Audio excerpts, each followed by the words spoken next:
त्रयोदशी प्रदोष व्रत कथा। विधि विधान सहित त्रयोदशी व्रत करने वालों को ब्रह्म मुहूर्त में उठकर नित्य कर्म से निवृत्त होकर शंकर पार्वती का स्मरण करना चाहिए। व्रत वाले दिन भोजन नहीं करना चाहिए। सायंकाल को जब सूर्यास्त में घंटाभर शेष रहे तब स्नानादि कर्मों से निवृत्त होकर श्वेत वस्त्र धारण कर पूजन के स्थान को स्वच्छ जल और गाय के गोबर से लीप कर मंडप को भली भांति सजाकर 5 रंगों को मिलाकर अष्टदल कमल बनाकर कुशा के आसन पर पूर्व अथवा उत्तर की दिशा में मुख करके बैठें और शंकर भगवान और पार्वती का पूजन करें। ओम नमः शिवाय इस मंत्र को पढ़कर जल चढ़ाएं, ऋतु फल अर्पण करें। सायंकाल के पश्चात और रात्रि आने से पूर्व दोनों के बीच का जो समय होता है उसे प्रदोष कहते हैं। त्रयोदशी व्रत का महात्म्य। त्रयोदशी प्रदोष का व्रत करने वाला मनुष्य सदा सुखी रहता है। उसके संपूर्ण पापों का नाश इस व्रत से हो जाता है। इस व्रत को करने से विधवा स्त्रियों को धर्म की प्राप्ति होती है और सुहागन नारियों का सुहाग सदा अटल रहता है। बंदी कारागार से छूट जाता है। जो स्त्री पुरुष जिस कामना को लेकर इस व्रत को करते हैं उनकी सभी कामनाएं देवाधिदेव महादेव पूरी करते हैं। सूत जी कहते हैं कि त्रयोदशी का व्रत करने वाले को 100 गायों के दान का फल प्राप्त होता है। इस व्रत को जो विधि विधान से करता है उसके सभी दुख दूर हो जाते हैं। प्रदोष व्रत करने वाले लोगों को 11 त्रयोदशी या पूरे साल की 26 त्रयोदशी पूर्ण करने के बाद उद्यापन करना चाहिए। रवि प्रदोष आयु आरोग्यता के लिए रवि प्रदोष करना चाहिए। सोम प्रदोष अभिष्ट सिद्धि हेतु सोम प्रदोष का व्रत करें। मंगल प्रदोष रोगों से मुक्ति और स्वास्थ्य हेतु मंगल प्रदोष व्रत करें। बुध प्रदोष सर्व कामना सिद्धि के लिए बुध प्रदोष करें। बृहस्पति प्रदोष शत्रु विनाश के लिए बृहस्पति प्रदोष करें। शुक्र प्रदोष सौभाग्य और स्त्री की समृद्धि के लिए शुक्र प्रदोष करें। शनि प्रदोष पुत्र प्राप्ति हेतु शनि प्रदोष व्रत करें। त्रयोदशी के दिन जो वार पड़ता हो उसी वार का त्रयोदशी व्रत करना चाहिए तथा उसी दिन की कथा पढ़नी और सुननी चाहिए। रवि सोम शनि त्रयोदशी व्रत अवश्य करना चाहिए। इससे अभिष्ट फल की प्राप्ति होती है। मैं रवि त्रयोदशी प्रदोष व्रत कथा सुनाती हूँ। एक समय सभी प्राणियों के हितार्थ परम पवित्र भागीरथी के तट पर ऋषि समाज द्वारा विशाल गोष्ठी का आयोजन किया गया। विज्ञ महर्षियों की एकत्रित सभा में व्यास जी के परम शिष्य पुराणवेत्ता सूत जी हरि कीर्तन करते हुए पधारे। सूत जी को देखते ही सौनकादि 88,000 ऋषि मुनियों ने दंडवत प्रणाम किया।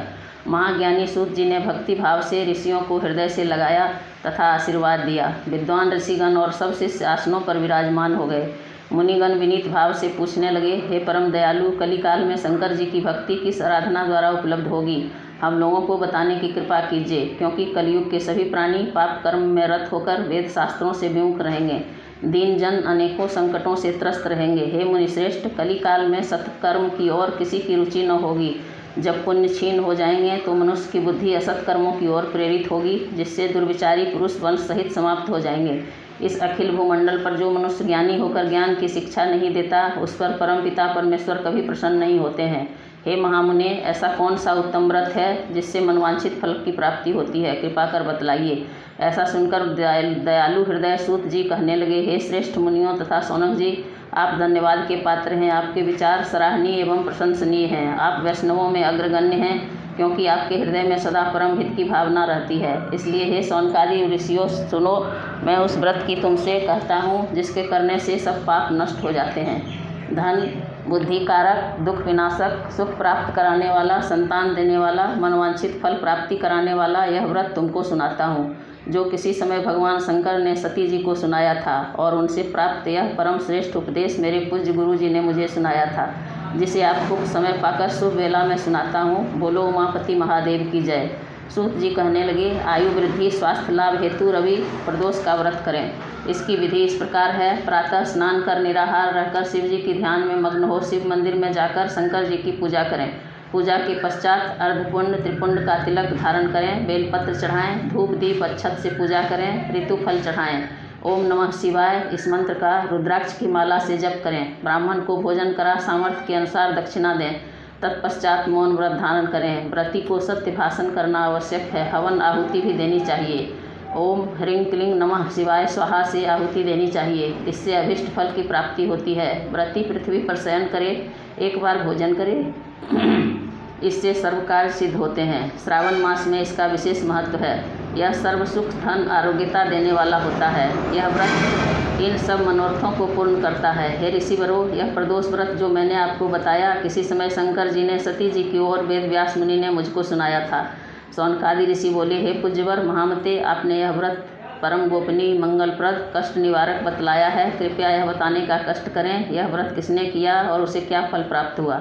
श्री सूत जी बोले, हे विचारवान ज्ञानियों, आप शिव के परम भक्त हैं। आपकी भक्ति देखकर मैं व्रती पुरुषों की कथा कहता हूँ। एक ग्राम में अति दीन ब्राह्मण निवास करता था। उसकी साध्वी स्त्री प्रदोष व्रत किया करती थी। उसके घर एक ही पुत्र रत्न था। एक समय की बात है, वह पुत्र गंगा स्नान करने के लिए गया। दुर्भाग्यवश मार्ग में चोरों ने घेर लिया और वे कहने लगे कि हम तुझे मारेंगे, नहीं तो तू अपने पिता का गुप्त धन बतला दो। बालक दीन भाव से कहने लगा, हे बंधुओं, हम अत्यंत दुखी दीन हैं, हमारे पास धन कहाँ है। चोर फिर कहने लगे, तेरे पास पोटली में क्या बंधा है। बालक ने निसंकोच उत्तर दिया कि मेरी माता ने मुझे रोटी बनाकर बांध कर दी है। दूसरा चोर बोला, भाई यह तो अति दीन दुखी है, इसे छोड़िए। बालक इतनी बात सुनकर वहाँ से प्रस्थान किया और एक नगर में पहुँचा। नगर के पास एक बरगद का पेड़ था। बालक वहाँ बैठ गया और थककर वृक्ष की छाया में सो गया। उस नगर के सिपाही चोरों की खोज कर रहे थे। खोज करते करते उस बालक के पास आ गए। सिपाही बालक को भी चोर समझकर राजा के समीप ले गए। राजा ने उसे कारावास की आज्ञा दे दी। उधर बालक की माँ भगवान शंकर जी का प्रदोष का व्रत कर रही थी। उसी रात्रि राजा को स्वप्न हुआ, यह बालक चोर नहीं है, प्रातः छोड़ दो, नहीं तो आपका वैभव राज्य सब शीघ्र ही नष्ट हो जाएगा। रात्रि समाप्त होने पर राजा ने उस बालक से सारा वृत्तांत पूछा।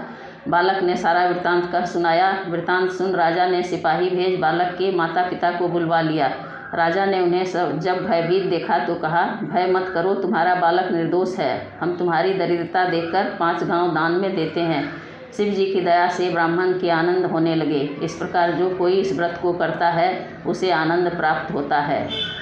बोलो उमापति महादेव की जय।